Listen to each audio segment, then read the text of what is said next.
Well, I'm at the Team Liquid house today to interview David Lem, the coach of Team Liquid, talk a little bit about some of the things that have been happening with the team recently. First off, for those that haven't heard the news, do you want to discuss the roster change that is occurring? So officially we're moving Piglet to mid lane, and the AD carry that we're going to be using is Youngbin. All right.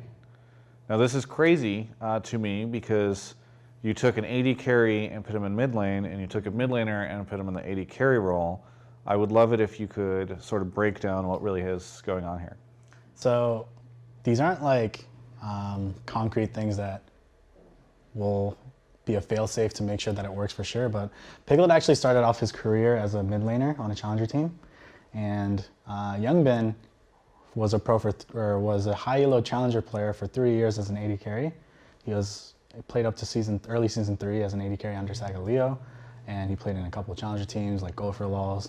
And yeah, I think the biggest change was the meta wasn't fitting Piglet that well in terms of game impact, as obviously the roster decisions we made in the offseason included Piglet being a high impact player for our team.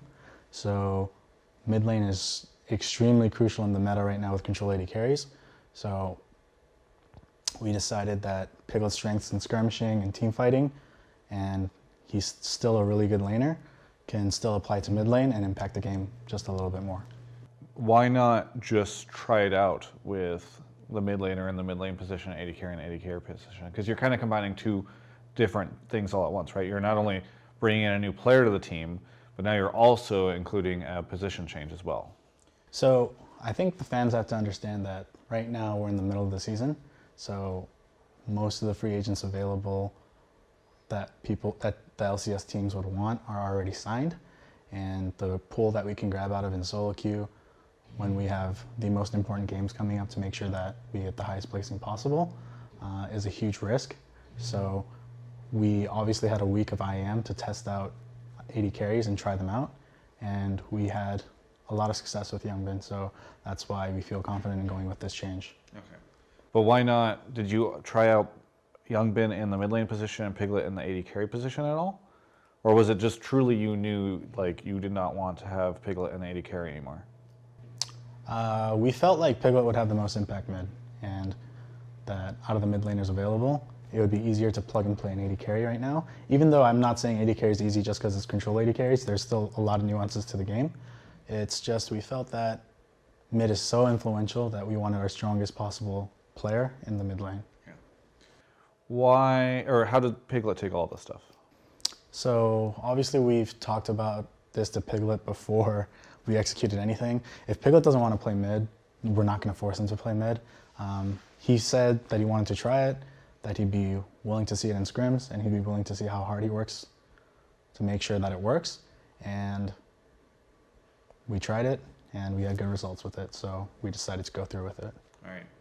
Do you think that it will take a while for him to catch up to the other mid laners in the LCS, or do you think he might already have parity with some of them? I mean, how, managing expectations of Team Liquid fans here, how's this stuff going to play out? Just from what I see, and speaking honestly, lane phase or skirmishing and team fighting, all the things that are like mechanical or raw strength, in my opinion, he's at the LCS level. I wouldn't say he's the top, but he is up there at the LCS level. There's a little bit of nuances of where to ward or what side he has to play to, or the communication that comes out of mid, which is extremely crucial that he's currently working on.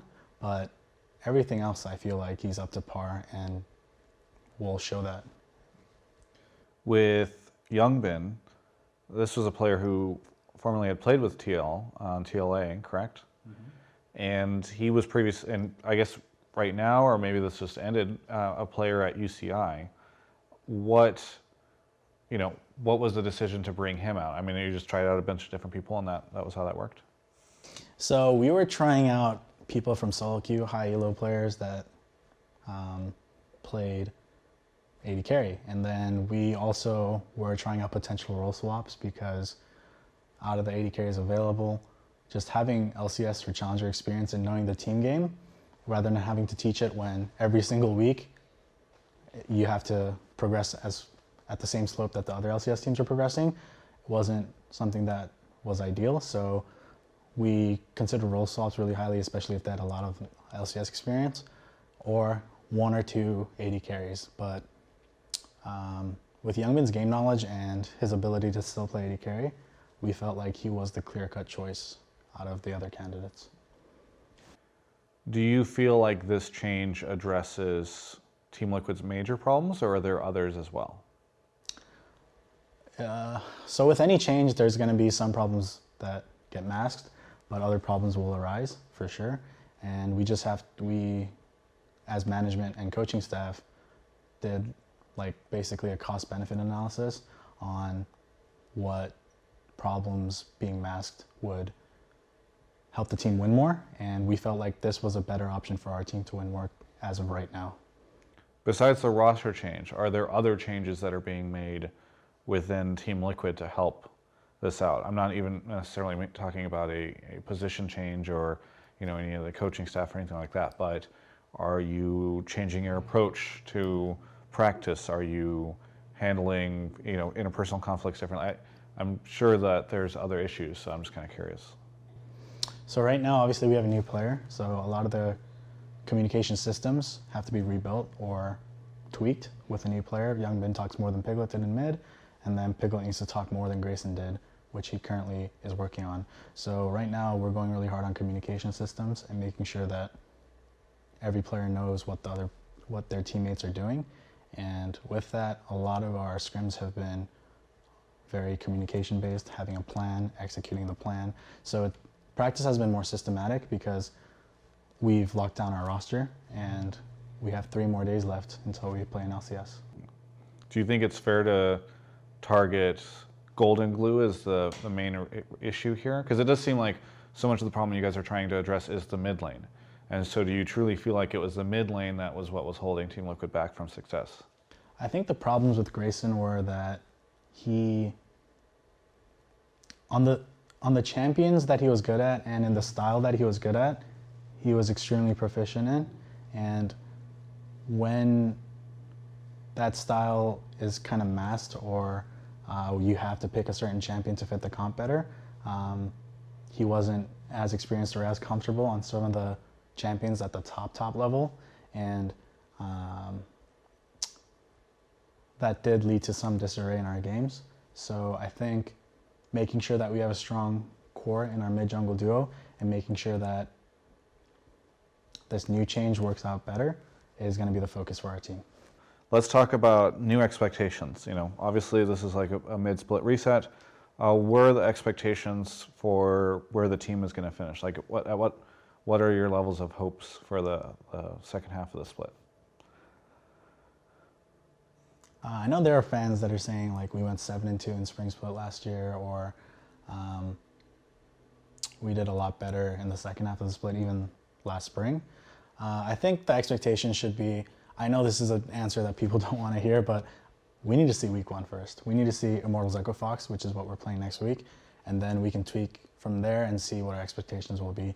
Like this change, although we're focusing on making sure that Youngbin AD carry and Piglet mid works out the best it possibly can, we still need to know where they're at on stage. So I know this isn't the greatest answer, but I would want to see at the very least Immortals first before I can definitively say where we're at. So to wrap up, basically we're focusing game by game. Okay. Well, hey David, thank you for the interview. Is there anything that you want to say to any of the Team Liquid fans? I'm sure a lot of hostile things out there on the internet right now being directed in your guys' way, and I'm sure that obviously the reception of this was kind of mixed. People thought it was kind of crazy, but maybe that's what the team needed. Anything you'd like to say directly to the fans? I think I want to say that first and foremost, the players are probably the most disappointed of how the season's going so far, more than even the fans. And I just want to thank you guys for sticking by us, for sure. Even through dark times, I still see 1 or 2 comments every now and then that they still believe in us. So I really thank you guys for that. It helps the players and the coaching staff a lot. We are doing everything that we possibly can to try to win for you guys. Any change that we make is extremely well thought out. We have reasons and we have backup plans. We have plan C's planned out for everything that we do, and everything will be for us trying to win. We're all inning, including Steve, on making sure that we try to get wins for you guys. So stay with us, and hopefully we get the results to you guys. Thank you, David, very much for the interview. For everyone else, you can check out the rest of our coverage of all things esports here at Yahoo Esports.